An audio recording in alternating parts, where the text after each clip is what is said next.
Bueno, en el caso de los medios de cultivo, pues hay que ver cuál es el mejor medio de cultivo para nuestra cepa, ¿no? Si bien vamos a utilizar un sustrato, probablemente a lo mejor no lo conocemos, pues entonces habría que caracterizarlo con base en la composición química que pudiera tener y también los factores físicos como el pH o salinidad o cualquier otro parámetro que pudiera afectar el crecimiento del microorganismo, ¿no?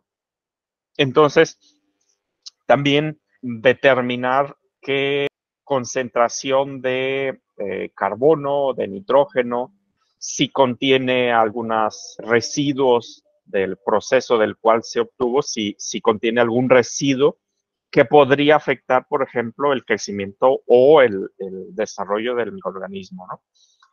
O la producción, ¿no? Del producto, ¿no? Entonces, acuérdense que el sustrato que ustedes vayan a utilizar, pues debe de tener más o menos las mismas concentraciones de los nutrientes en relación a lo que su microorganismo tiene, ¿no? Y esto lo deben de ajustar. A lo mejor ustedes utilizan un sustrato que le falta algo y entonces habría que adicionarlo. O igual, habrá un sustrato que tenga algo que inhiba el crecimiento de su microorganismo, ¿no? Y entonces ahí lo que tendrían que hacer es, pues, tratar de disminuir la concentración o el parámetro, modificarlo. Si es, por ejemplo, un pH, a lo mejor ustedes, su microorganismo trabaja a pHs ácidos y el sustrato que ustedes están utilizando es a pHs básicos, bueno, pues entonces su microorganismo no va a crecer. Tendrán que modificarlo para que entonces el microorganismo pueda desarrollarse, ¿no? Y otra cosa, bueno, pues un punto importante es el crecimiento, pero algo que también es más importante es la producción. Entonces, muchas de las veces pues, necesita algo para la producción y necesitamos incorporárselo, ¿no?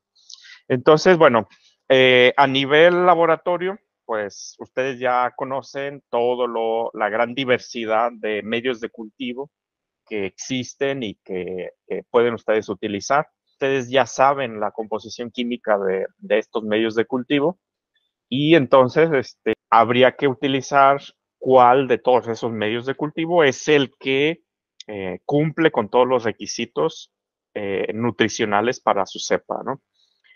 A nivel industrial, bueno, pues entonces ahí hay que buscar lo más barato y generalmente pues no presentan todos los nutrientes que requiere nuestro microorganismo, ¿no? Entonces, muchas de las veces hay que preparar ese sustrato, ya sea picándolo, moliéndolo, humedeciéndolo, agregándole algún nutriente, fermentándolo para que se eliminen cierto tipo de nutrientes que favorecen el crecimiento de organismos contaminantes, ¿no? Entonces, por ejemplo, en el caso del champiñón, lo que se hace es una composta y al hacer esta composta, lo que se hace es hacer selectivo el sustrato para que favorablemente crezca el champiñón y no crezcan otro tipo de microorganismos, ¿no? Entonces, así es necesario buscar como darle esa selectividad del sustrato hacia el microorganismo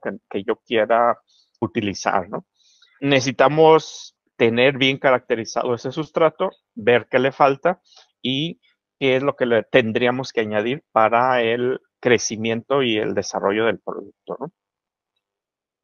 Dentro de la formulación de los medios de cultivo, bueno, pues ustedes también ya saben que los microorganismos crecen a ciertos parámetros y tienen sus valores de crecimiento bajo, sus valores de crecimiento máximo y el crecimiento óptimo, ¿no?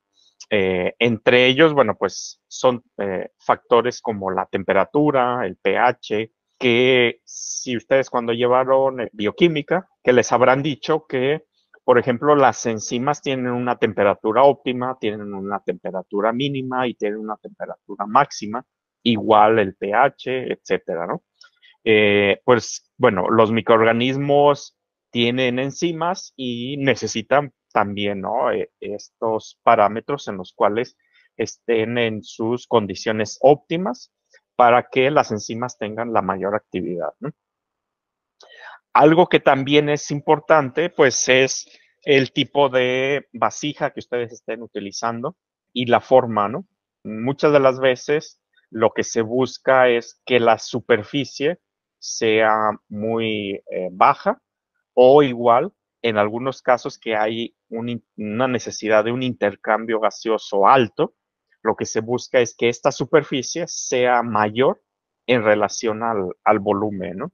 Entonces también depende de los requerimientos de intercambio de gases de su microorganismo o del proceso para la producción del metabolito, pues habría que utilizar un tipo de vasija que tenga esa forma que permita el alto intercambio de gases o el bajo intercambio de gases, ¿no?